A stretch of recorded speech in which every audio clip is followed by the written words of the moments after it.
La palabra de oración. Señor, en esta hora pedimos que tu Espíritu Santo que habita en nosotros nos permita reflexionar a la luz de tu palabra. Y Señor, que así podamos recibir en esta noche no solo el mensaje, sino la acción, la obra de tu Santo Espíritu en nuestra vida. Porque, Señor, tú anhelas bendecirnos con una vida plena en Cristo Jesús. Sé pues con nosotros en este estudio y que así, oh Dios, podamos seguir creciendo en gracia para contigo. En el nombre de Jesucristo, tu Hijo amado. Amén.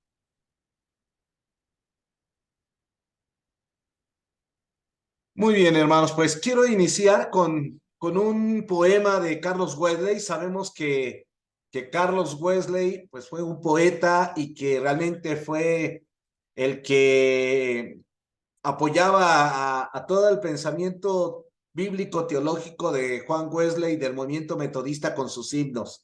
Y quiero iniciar con este poema de Carlos Wesley. Dice así: si fui escogido del mundo y ahora me encuentro coronado de justicia divina, si he sido traído a la tierra prometida, entonces puedo con toda razón llamarte mi Salvador. Derrama tu espíritu que santifica, aplaca mi sed y límpiame de maldad. Oh Salvador, descienda tu gracia ahora como la lluvia y me limpie de todo pecado. Purifícame de toda mancha de pecado, destierra todos mis ídolos, líbrame de todo mal pensamiento y del orgullo y la soberbia que me contamina. El odio de mi mente carnal quita de inmediato de mi ser. Dame un corazón sensible, manso y puro, lleno de fe y de amor. Concédeme que ahora, ya liberado del pecado, en todo pueda cumplir tu palabra, entrar en el descanso prometido, el Canaán de tu perfecto amor. Hazme crecer en perfección, haz que mi yo se convierta en nada, que no me considere digno de nada delante de ti y así poder sentir que Cristo es todo en todos. La doctrina de la santificación, hermanos, fue para Wesley, ¿verdad?, algo esencial en su vida y esencial después en el movimiento metodista. Esta noche vamos a reflexionar sobre lo que para Wesley vino a ser lo que llegamos a conocer hoy como santidad de corazón y vida. Inicio, hermanos, compartiendo unos fragmentos del libro Imitación de Cristo de Tomás de Kempis, que fue un canónigo agustino del siglo XV, pero cuyo libro leyó Juan Wesley en 1726, y aquí en esa búsqueda de Wesley de la santidad, él dice esto respecto a este libro. Dice así: dice el Señor, el reino de Dios dentro de vosotros está. Conviértete a Dios de todo corazón y deja ese miserable mundo y hallará tu alma reposo. Aprende a menospreciar las cosas exteriores y darte a las interiores, y verás que se vienen a ti el reino de Dios. Pues el reino de Dios es paz y gozo en el Espíritu Santo, que no se da a los malos. Si preparas digna morada interiormente a Jesucristo, vendrá a ti y te mostrará su consolación. Toda su gloria y hermosura está en lo interior y allí se está complaciendo. Su continua visitación es con el hombre interior. Con él habla dulcemente, tiene agradable consolación, mucha paz y admirable familiaridad. La sencillez ha de estar en la intención y la pureza en la afición. La sencillez pone la intención en Dios. La pureza le reconoce y gusta. Ninguna buena obra te impedirá si interiormente estuvieres libre de todo desordenado deseo. Si no piensas ni buscas sino el beneplácito divino y el provecho del prójimo, gozarás de interior libertad. Si fuese tu corazón recto, entonces te sería toda criatura espejo de vida y libro de santa doctrina. Esto es parte de una porción de este libro, Imitación de Cristo, de Tomás de Kempis, que tuvo una importancia en la vida de Juan Wesley. ¿Qué dijo Wesley respecto a después que leyó este libro? Dice, cuando la leí, el alcance y la naturaleza de la religión del corazón se me aparecieron de manera distinta que antes. Comprendí que de nada me serviría dar mi vida a Dios si no le daba mi corazón. Me di cuenta de que tener pureza de intención y de sentimientos, una sola motivación en todo lo que decimos o hacemos y un solo deseo que gobierne toda nuestra conducta son sin duda las alas del alma, sin las cuales ésta nunca puede alcanzar el monte de Dios. Hermanos, la lectura de Tomás de Kempis empezó a llevar a Wesley a el hecho del primer punto que en esta noche reflexionamos, una santidad de corazón y de vida. Y Wesley, sobre todo, pues en su lectura de varios autores, vamos a seguir viendo algunos otros, consideró exactamente que la santidad inicia en el corazón, es decir, es algo que tiene que ver, como aquí lo menciona, con la pureza de intención y de los sentimientos, con realmente una entrega plena del corazón a Dios.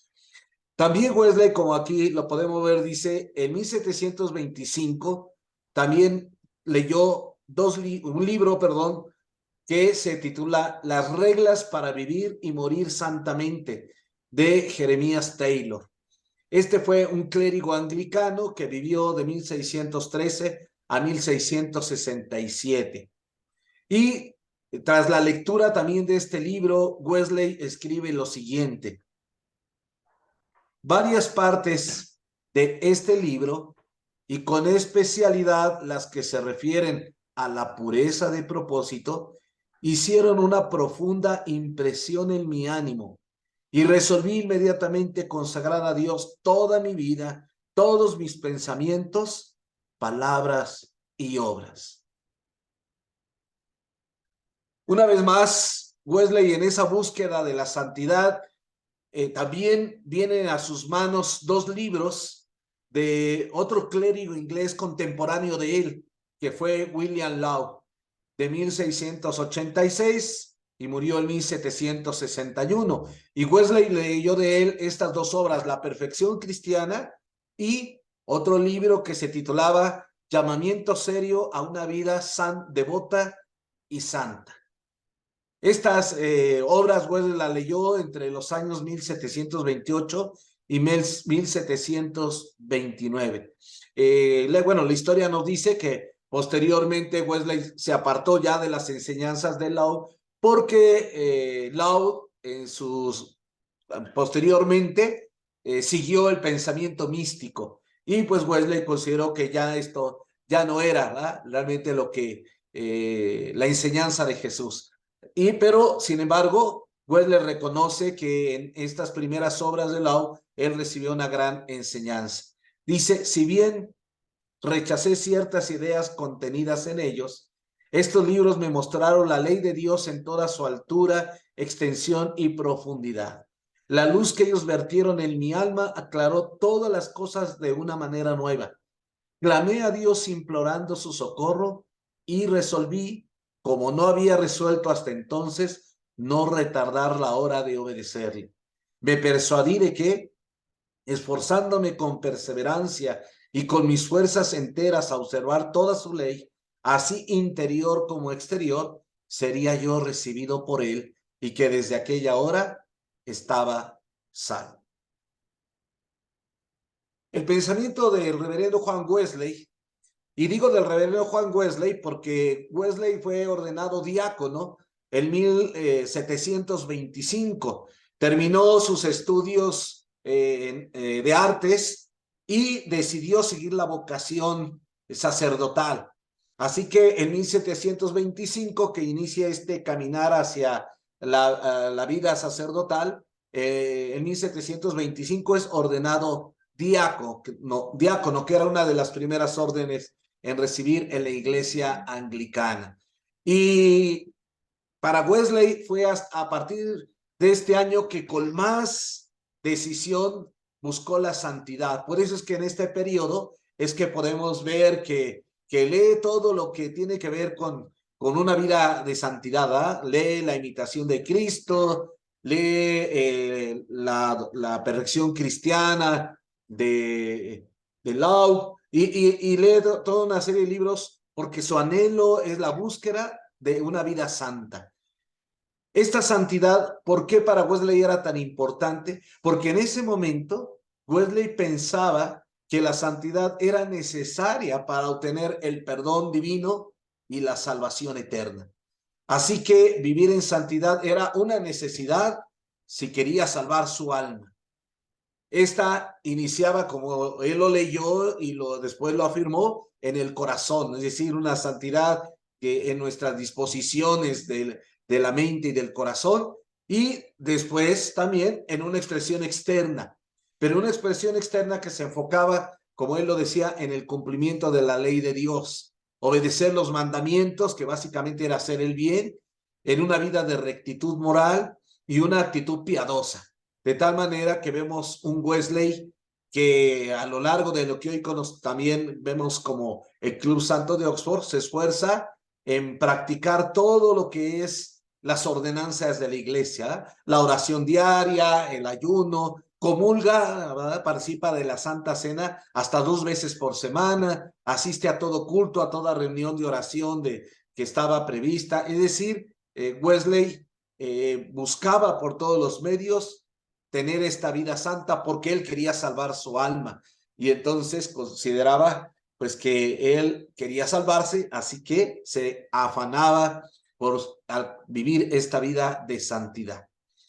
Muy bien, en el libro de la imitación de Cristo, Wesley dice lo siguiente: la imitación le dio a comprender que la verdadera religión tiene su asiento en el corazón y que la ley de Dios debe regir nuestros pensamientos, lo mismo que nuestras palabras y hechos. Y él se dedicó a alcanzar esa santidad interior y exterior, o corazón, la vida de santidad de corazón y vida.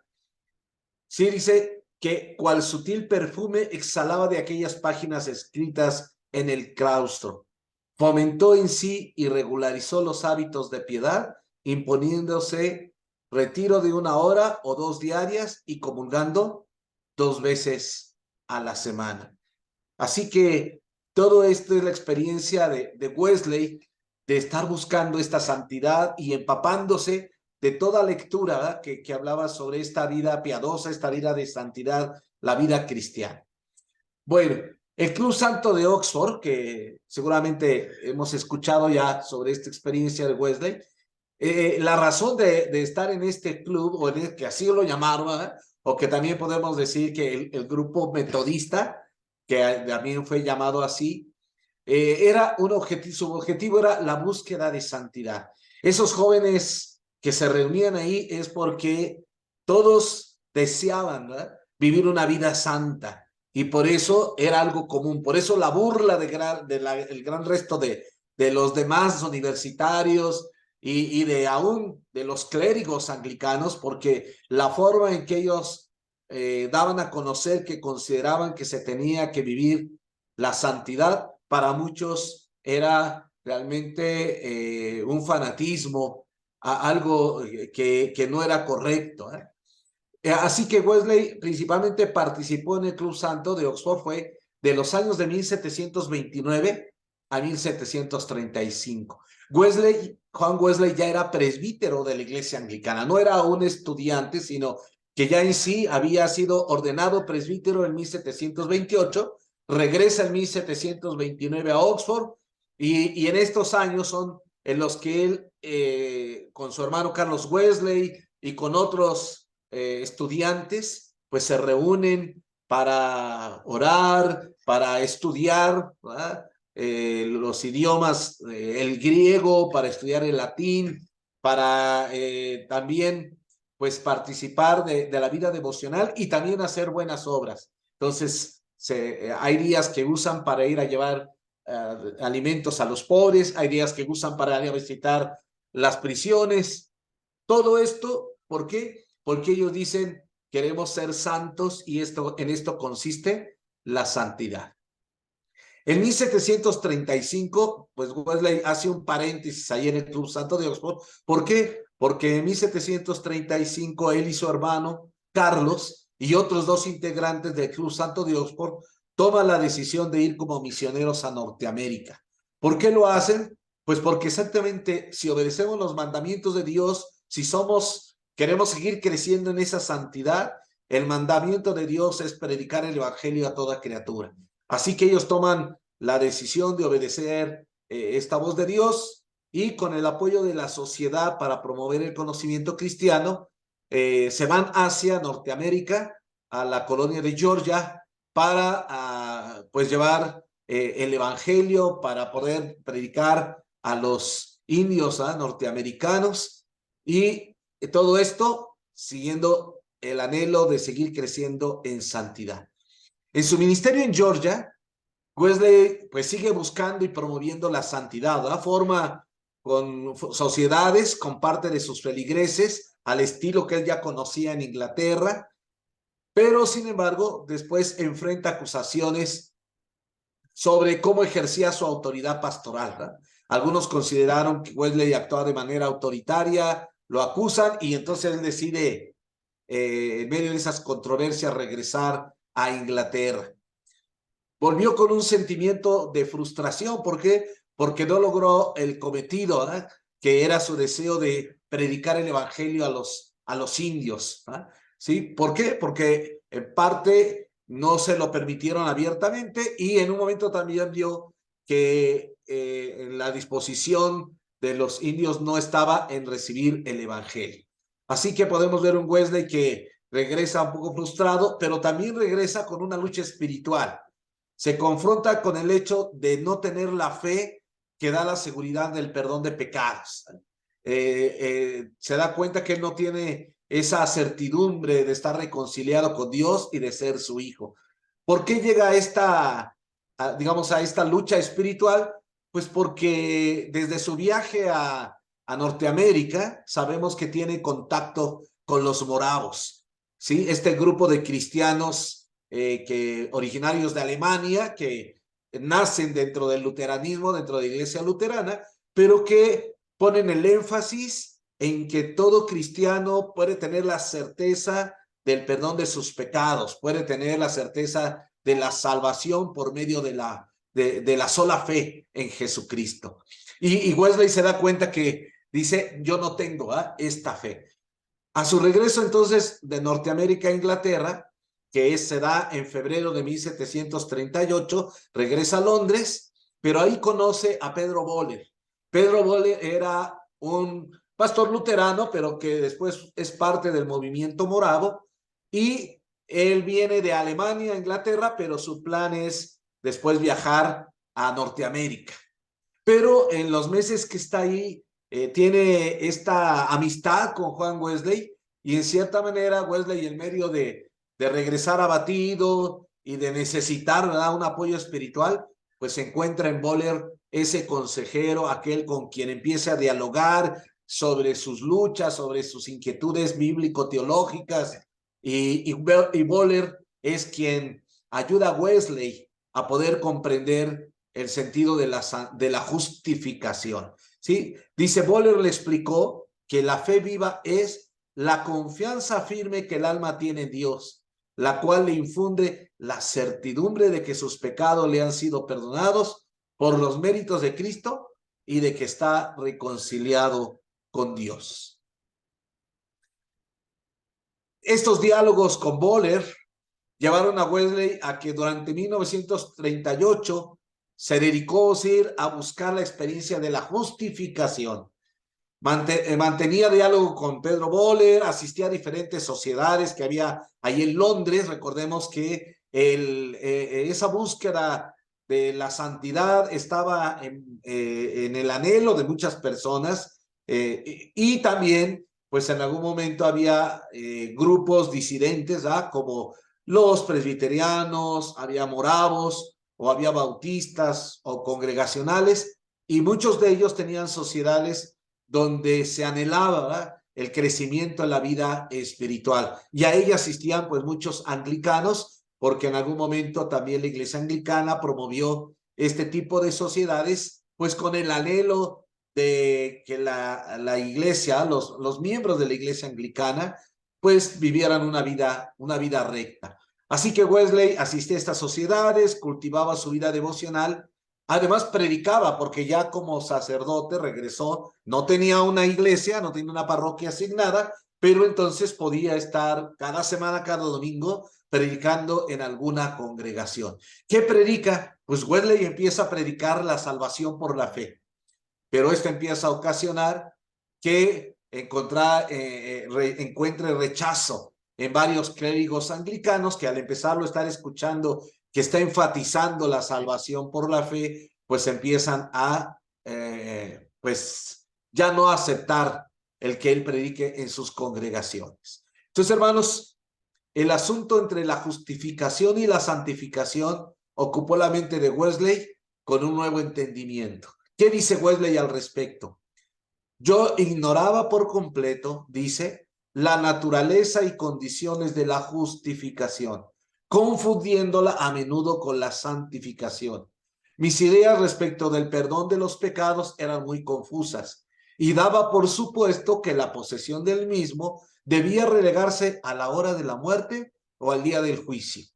En cuanto a la fe que salva, ignoraba yo igualmente su naturaleza, creyendo que no era otra cosa sino una firme adhesión a todas las verdades contenidas en el Antiguo y Nuevos Testamentos. Juan Wesley reconoció que se había equivocado sobre la naturaleza de la verdadera fe, suponiendo que ésta consistía en un mero asentimiento intelectual a las verdades reveladas. Aquí quisiera hacer un paréntesis antes de continuar con algunas preguntas que allí están, hermanos. ¿Cuál es, vamos a decirlo, no, nuestra condición actual o en lo personal, cuál es su condición actual espiritual? ¿Será que creemos que tener fe es decir que creemos lo que dice la Biblia o la iglesia respecto a algunas doctrinas? ¿O creemos que la justificación por la fe es cumplir con ser miembro en plena comunión, asistir al templo y apoyar a la iglesia? ¿O realmente, como Juan Wesley y como millones de cristianos en el mundo a lo largo de la historia, hemos experimentado nosotros también la fe viva en Jesucristo? Es decir, hemos tenido esa experiencia de saber que Cristo perdona los pecados en el momento en que venimos a Él en el arrepentimiento, que Él nos da la certeza de ese perdón de nuestros pecados y también nos da el gozo de saber que estamos perdonados y reconciliados con Dios. Esto es, hermanos, lo que vamos a decir, que lo pongo como un paréntesis, porque esta experiencia de la justificación ayudó a Wesley a tener un claro entendimiento de la santificación. Ese énfasis que él hacía en la santificación como algo necesario para salvarse, como él dice, tal vez no sé si a la hora de morir ya Dios me diga te perdono, o tal vez hasta que esté en su presencia en el juicio, me diga te perdono. No, él se da cuenta que ha errado en esto y que toda persona cuando viene a Cristo en arrepentimiento y en fe, en ese momento es perdonada y puede tener esta experiencia de justificación. Y entonces ahí inicia la santificación. Bien, dice, tras su búsqueda constante de obtener la experiencia de salvación por la sola fe, llegó a considerar no predicar más sobre ello por no tener su experiencia personal.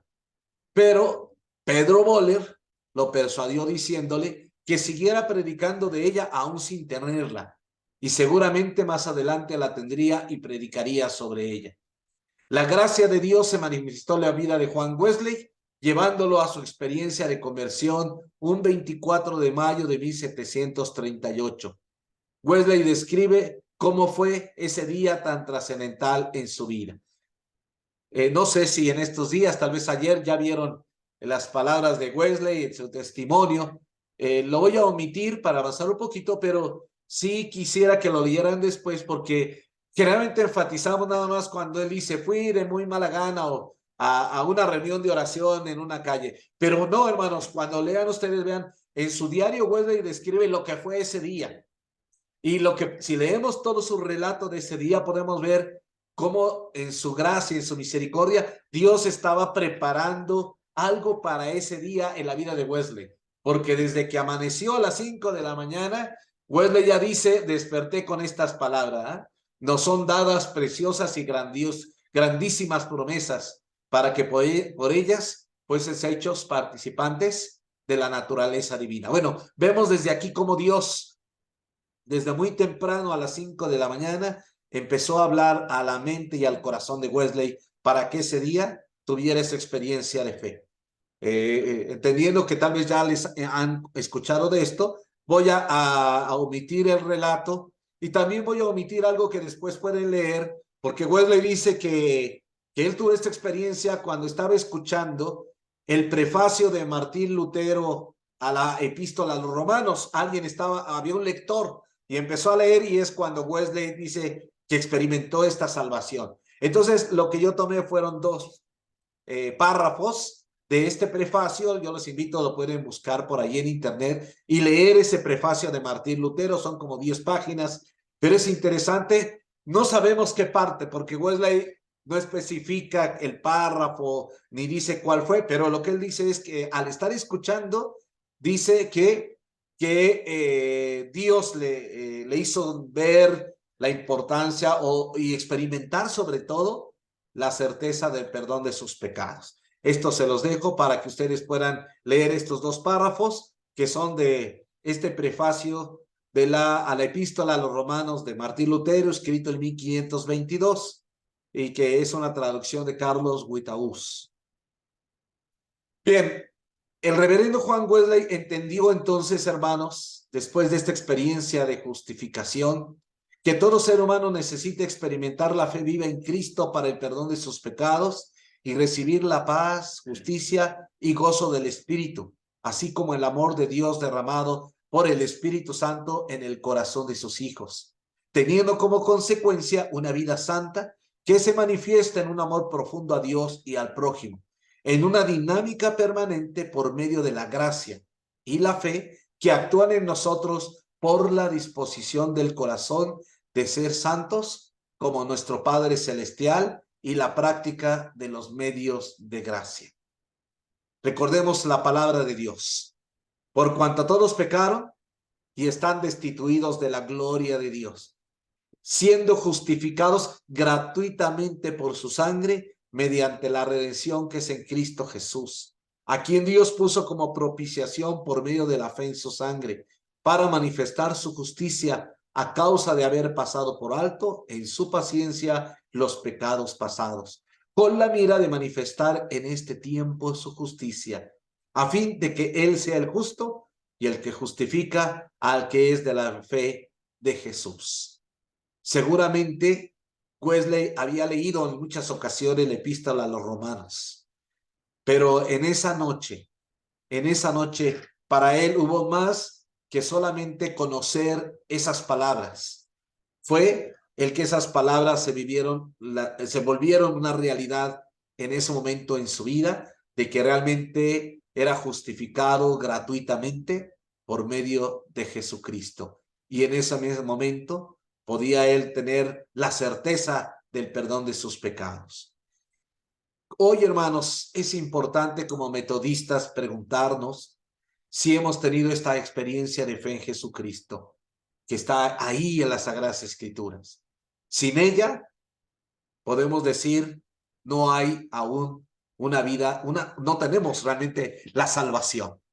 Si en esta experiencia aún nosotros no podemos ir a la santificación, porque aún tal vez no hemos experimentado la justificación. Entonces nosotros, tal vez como Wesley la buscó con devoción y hasta que Dios se manifestó en su gracia y le permitió tener esa experiencia el 24 de mayo de 1738. Ahora, si nosotros ya la tenemos, bueno, entonces ahora debemos proseguir a la santidad y pues a la predicación de esta buena noticia a toda persona. Quiero comentar que en el siglo XVIII en Inglaterra, cuando el movimiento metodista inició, pues también estaban otros movimientos. El Señor se estaba manifestando en la Inglaterra del siglo XVIII, porque el hecho de que hubiera sociedades diversas en Londres, en Bristol y en muchas partes de Inglaterra era que estaba habiendo un despertar espiritual. Y entonces lo que vemos es que, por ejemplo, Carlos Wesley, hermano de Juan, 3 días antes que Juan Wesley tuvo esta experiencia de justificación por la fe, y él le comparte a Wesley que él estaba enfermo, estaba en cama, pero dice, pero tuve una experiencia ahí donde en un momento pude sentir el gozo de la presencia del Espíritu y el perdón de mis pecados. Y podemos decir que así como Juan y Carlos, cientos de ingleses empezaron a experimentar este nuevo nacimiento y muchos más posteriormente. ¿Por qué? Por la predicación de los hermanos Wesley, de Jorge Whitefield y de muchos otros que se levantaban como personas que habían experimentado esta salvación por la fe y ahora la predicaban e invitaban a las multitudes a venir a Cristo, a confesar sus pecados, a poner su confianza y fe en Él, y el Señor Dios se manifestó. Leyendo los diarios de Wesley podremos ver cómo en muchos lugares el Espíritu Santo estaba convenciendo a las personas con esta verdad bíblica, que se puede experimentar, no solo saber, porque Wesley pensaba en un momento, pues yo sé que Cristo murió, yo sé que Él perdona. No, pero tú sabes que te ha perdonado a ti, sabes que tus pecados han sido perdonados, sabes que Él ahora te ha dado una vida nueva. Esto es lo que Dios espera para toda la humanidad. Muy bien, vayamos ya un poco más ahora en una nueva etapa del entendimiento de Wesley de la santidad. Ya dijimos que a partir de 1925, el año en que Juan Wesley decidió seguir la vocación sacerdotal, recibiendo las primeras órdenes de diácono, puso su énfasis en la santidad. Y este énfasis en la santidad lo llevó a leer varios escritos sobre el tema, la imitación de Cristo de Tomás de Kempis, reglas y ejercicios para vivir en santidad de Jeremías Taylor, la perfección cristiana y la seriedad de nuestro llamado de William Law, entre otros escritos.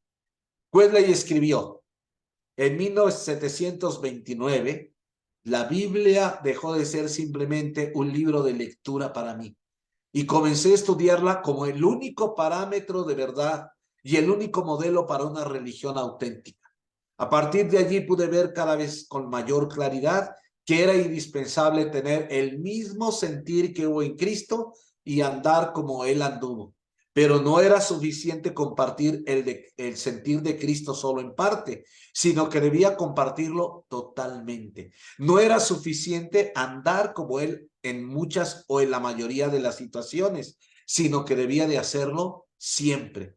Esta era la luz a partir de la cual veía la religión en aquel momento, entendiéndola como un constante seguimiento de Cristo, un conformarnos interior y exteriormente a nuestro Señor.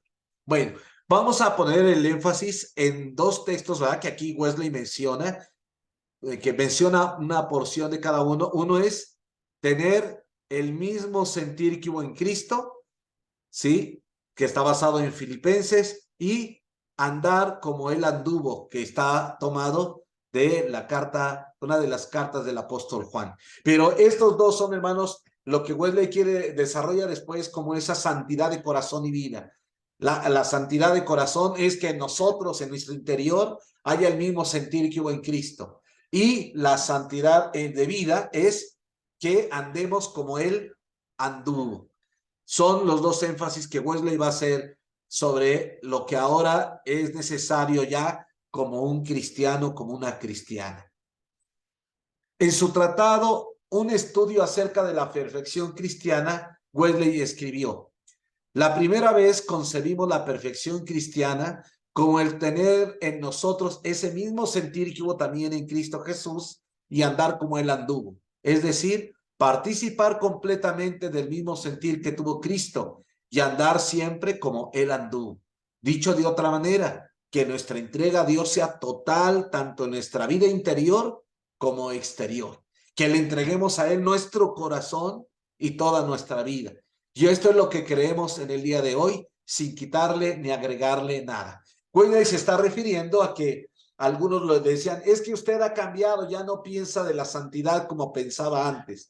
Y entonces escribe este tratado, que es un tratado que tenemos por ahí muy extenso, pero muy completo, donde Wesley hace ver que desde 1725, ¿verdad?, que él empieza con sus lecturas y empieza a escribir sobre la santidad, no ha cambiado su pensamiento y nunca cambió hasta 1791 que fallece.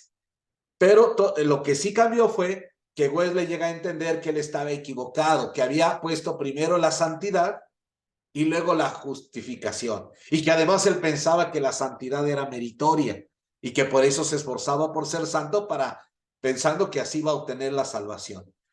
Pero él entiende después que no, la justificación será gratuita, tienes el perdón de tus pecados, pero ahora lo que viene después, en un corazón nuevo, en una vida de un cristiano que ha experimentado el perdón por medio de la fe, es la santidad. Y esta santidad es tanto interior como exterior. Bueno, ya dijimos que usó estos dos pasajes. Los quise poner un poco más completos para que podamos entender el sentido bíblico. ¿Qué nos dice Filipenses?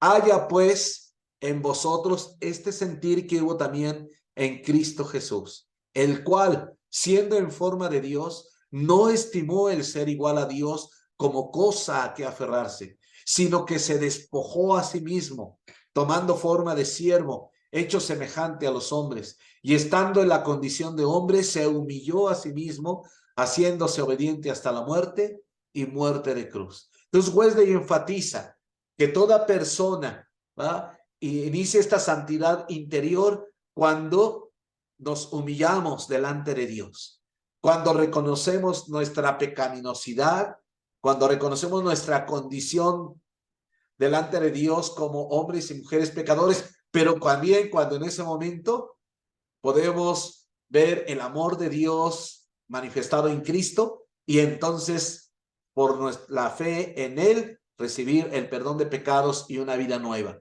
Pero entonces ya en nosotros hay una nueva disposición.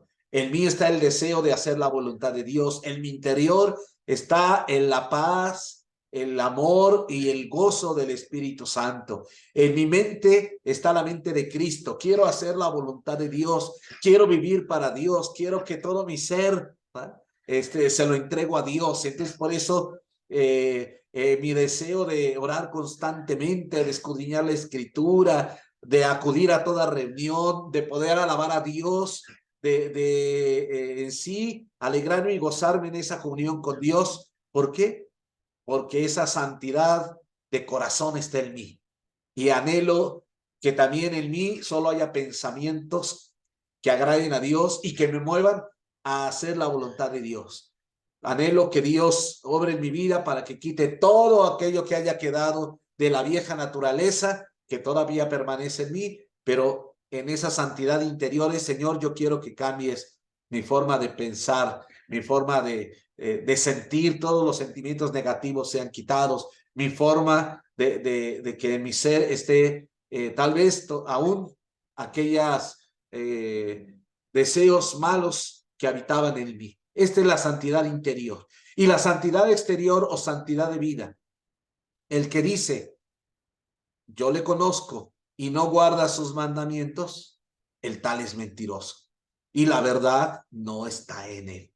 Pero el que guarda su palabra, en este verdaderamente el amor de Dios se ha perfeccionado. Por esto sabemos que estamos en él. El que dice que permanece en él, debe andar como él anduvo. Y el énfasis aquí entonces bíblico que Wesley hace es, ahora exteriormente, en todo busco hacer la voluntad de Dios, andar como Jesús anduvo. Por lo tanto, hago el bien, por lo tanto, el amor de Dios que está en mi corazón es amor al prójimo. Así que amo a mi prójimo, amo a mis enemigos y hago todo lo que esté en mí para hacer el bien a todo ser humano. Y además vivo una vida obedeciendo los mandatos del Señor y una vida donde mi anhelo y mi gozo es agradar a nuestro Dios. Esta es la santidad de vida. Bien, para afirmar esto, recordemos que cada año Wesley empezó a tener lo que hoy tenemos como conferencia anual. Pero en aquel entonces, recordemos, el metodismo no era una iglesia, era un movimiento. Entonces, la primera conferencia de la conexión metodista, como Wesley le llamó, se dio en 1744. Y aquí venía una pregunta. Wesley lo que hacía, reunía algunos clérigos, dice que fueron 6 en esa primera reunión y un grupo de predicadores laicos, y se preguntaban, ¿qué significa ser santificado? La respuesta fue, ser renovado en la imagen de Dios, en la justicia y santidad de la verdad. Estas conferencias tenían el propósito de ayudar a que todo clérigo o todo predicador que estaba en conexión con el metodismo predicara lo mismo allá en sus pueblos, al aire libre o donde quiera que después posteriormente los empezó Wesley a enviar en circuitos para predicar el evangelio.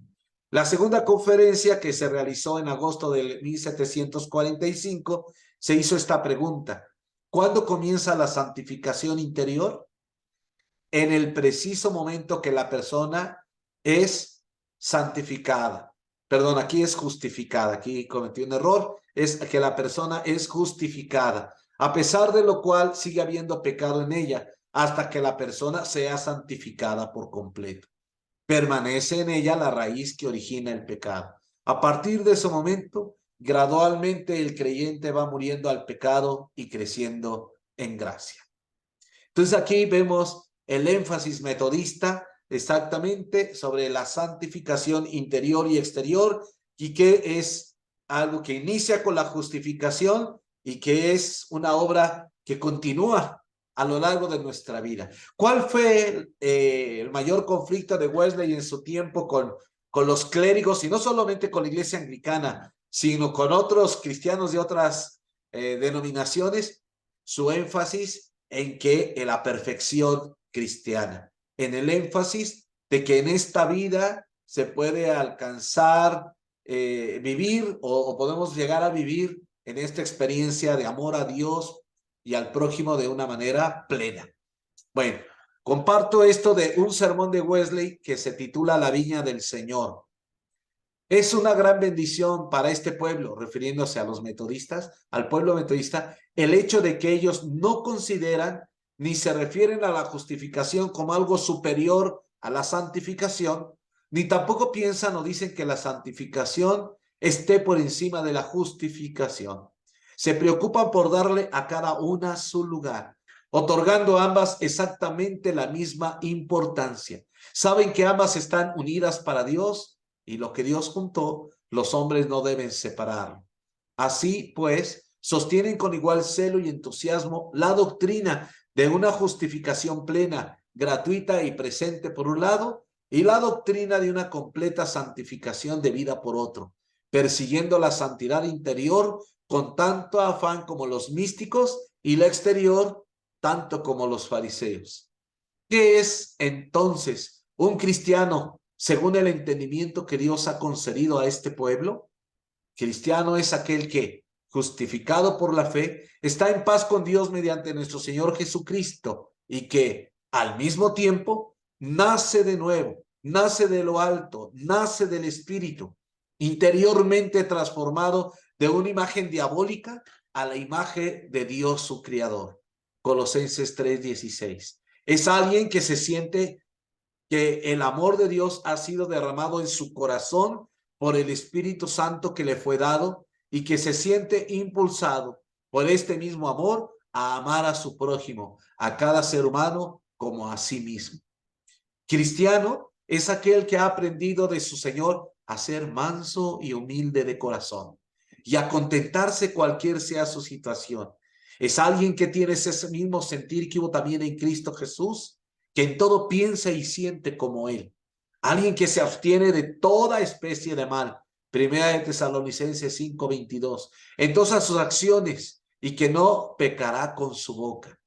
Cristiano es aquel que anda irreprensible en todos los mandamientos y ordenanzas del Señor. Lucas 1:6. Y que en sus relaciones con las demás personas sigue el principio de hacer lo mismo que quiere que los otros hagan con él. Primera de Corintios 10:31. alguien cuya vida entera, todo lo que come y lo que bebe, sus conversaciones y cualquier actividad que desarrolle, todo lo hace para la gloria de Dios. Finalizo, hermanos, con estas preguntas. Estas preguntas, estas 4 preguntas que ustedes pueden ver, actualmente la Iglesia Metodista Unida las hace a los pastores que están en proceso de ordenación, que son probados de alguna conferencia para ser ordenados en la Iglesia Metodista Unida. Lamento que nuestra disciplina, no sé por qué, nunca se consideraron, ¿eh? Pero la Iglesia Metodista Unida la sigue considerando hasta hoy día. Estas 4 preguntas son preguntas que Wesley hacía a quienes venían para ser aceptados como predicadores metodistas en Inglaterra. Y como aquí Albert Outler, que en su libro Teología en el Espíritu Wesleyano dice, cuando uno recuerda que todos estos hombres, refiriéndose a los predicadores, eran laicos, es obvio que estas preguntas, en principio, también sean aplicables para cualquiera y todos los cristianos bautizados o confirmados. Que ahora se reserven para los probandos, no altera el hecho de que, para Wesley, estas eran pistas apropiadas para examinar, para autoexaminarse a todos los cristianos honestos y debían hacerse y contestarse de una forma muy seria. Por eso quiero cerrar esta noche, hermanos, con estas preguntas. ¿Qué tanto nosotros podemos hacernoslas con seriedad y realmente poder responder a ellas de una manera afirmativa? La primera de ellas, ¿tienes fe en Cristo? Y yo diría, ¿tienes esa experiencia de fe en Cristo para el perdón de tus pecados? Segunda, vas hacia la perfección, es decir, eres un metodista que vas hacia la perfección, que tú dices, yo quiero ser, digamos en Pedro, la lectura de hoy, ¿verdad?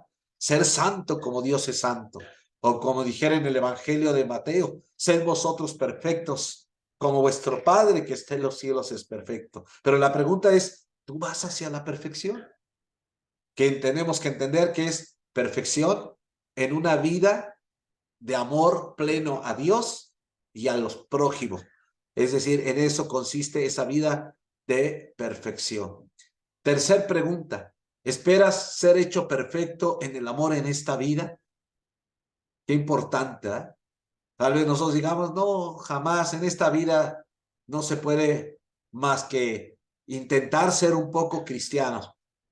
O realmente tú dices, sí creo, ¿verdad? Que en esta vida el poder de Dios, la gracia de Dios puede hacerme perfecto en el amor y por eso voy hacia la perfección. Y 4, entonces, ¿te estás esforzando seriamente por alcanzarla? ¿O ya nos conformamos? Nos conformamos a una vida disque cristiana, ¿eh? O casi cristiana, diría Wesley en su sermón, pero que realmente no estamos siguiendo a Cristo, que no estamos teniendo el mismo sentir que hubo en Cristo, ni estamos andando como Él anduvo. Amadas hermanas y hermanos, en esta noche, el mensaje de la palabra, a través de lo que Dios le permitió a Wesley, a Juan Wesley y a los cristianos del siglo XVIII experimentar en Él, hoy día en este siglo XXI sigue vigente. Hoy día el Señor a los metodistas nos dice, sean santos, interior y exteriormente. Experimenten la santidad de corazón y vida. Si hemos experimentado la justificación, gracias a Dios, vayamos ahora a la santificación y hacia la perfección cristiana. Si no hemos experimentado la justificación, busquémosla. Y seguramente el Señor nos llevará a esa experiencia gozosa de saber que en Cristo hay vida nueva, que en Cristo hay perdón, hay salvación y que en Cristo hay una obra interna que hace en nosotros grande, cambiar nuestra forma de sentir, de pensar, de ser y que luego se va a manifestar en una vida cristiana de amor a Dios y de amor al prójimo. Oremos en esta noche, hermanos. Bendito Padre, Dios de amor, que has, Señor, manifestado a la humanidad tu deseo, tu anhelo de que todo ser humano sea salvo. Y por ello, Señor, enviaste a tu Hijo Jesucristo. Gracias, Cristo, porque estuviste dispuesto a entregarte en sacrificio para ofrecer la ofrenda perfecta, suficiente para el perdón de todo ser humano. Ahora, Señor, sabemos que tú nos invitas a responder a tu gracia con fe, aceptando el perdón, reconociendo que tu sacrificio es suficiente para el perdón de pecados y así alegrarnos de reconciliarnos con el Padre y de recibir de ti a través de tu Espíritu Santo la paz, el gozo y el amor que el Señor pone en nuestro corazón. Y así, Señor, ahora proseguir a una vida santa, interior y exteriormente. Nos invitas a andar como Cristo anduvo, con humildad, en amor, en servicio, en una vida al servicio del Padre y una vida de manifestar el amor a todos, aun a los enemigos. Señor, en esta noche, mueve a cada uno de nosotros a buscarte más y a desear ser santos como tú eres santos y esforzarnos por buscar esta santidad que viene de ti, pero que esperas que nosotros la anhelemos y la busquemos haciendo uso de los medios de gracia y cada día buscando, Señor, que tu amor gobierne nuestra mente y corazón para que sea lo que dirija nuestros actos, nuestras palabras, nuestras actitudes, Señor, para manifestar que Cristo vive y reina en nuestro corazón.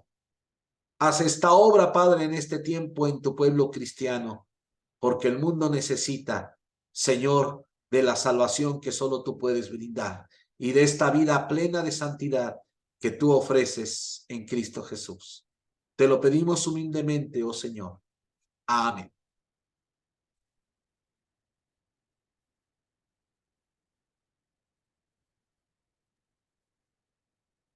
Muchas gracias, hermano.